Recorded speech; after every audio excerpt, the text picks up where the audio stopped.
આગળ વાત કરીએ સુરતની તો સુરતના બારડોલી પોલીસે ગરફોડ ચોરીના ભેદ ઉકેલી કાઢ્યા। બારડોલીની હુડકો સોસાયટી અને તેના ગામમાં ચોરીની ઘટનાને અંજામ આપનાર ચીખલીગર ગેંગના 2 આરોપીઓને ઝડપી પાડવામાં આવ્યા છે। સાથે જ 2,60,000નો મુદ્દામાલ પણ કબજે કર્યો છે। આ બંને આરોપીઓ સામે સુરત શહેર, નવસારી અને અંકલેશ્વરમાં પણ વિવિધ ગુનાઓ નોંધાયેલા છે। હાલ પોલીસે બંને આરોપીઓને જેલ હવાલે કરી દીધા છે અને વધુ કાર્યવાહી હાથ ધરવામાં આવી છે।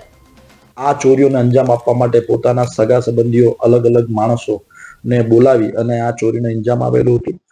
ચોરી જે કરવાની આખી એની એમો છે, એમાં આ લોકો અલગ અલગ મોટા ટાઉન વિસ્તારમાં જતા અને ત્યાં ભાડે મકાન રાખી રહેતા।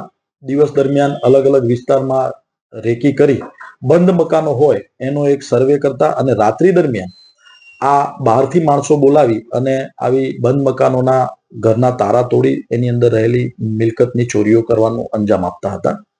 હાલ આ ઈસમોમાં 2 ઈસમો જે પકડાયા છે એમાં પ્રદીપસિંહ, જોગિંદરસિંહ, ભીમસિંહ બાવરી જે ચીખલીગર ગેંગનો સભ્ય છે, તેમજ એની સાથે બલવિંદરસિંહ, સુરજીતસિંહ, આયાસિંહ સિકલીગર આ 2 ઈસમો હાલ અટક થયેલા છે અને તે સિવાય તેમાં તપાસ દરમિયાન હજી બીજા નામો ખુલવાની શક્યતા છે। બીજો મુદ્દામાલ પણ હજી રિકવર થઈ શકે છે। તેમજ વોન્ટેડમાં એક આરોપી જીતેન્દ્રસિંહ દિલાવરસિંહનું પણ નામ ખુલવા પામેલ છે।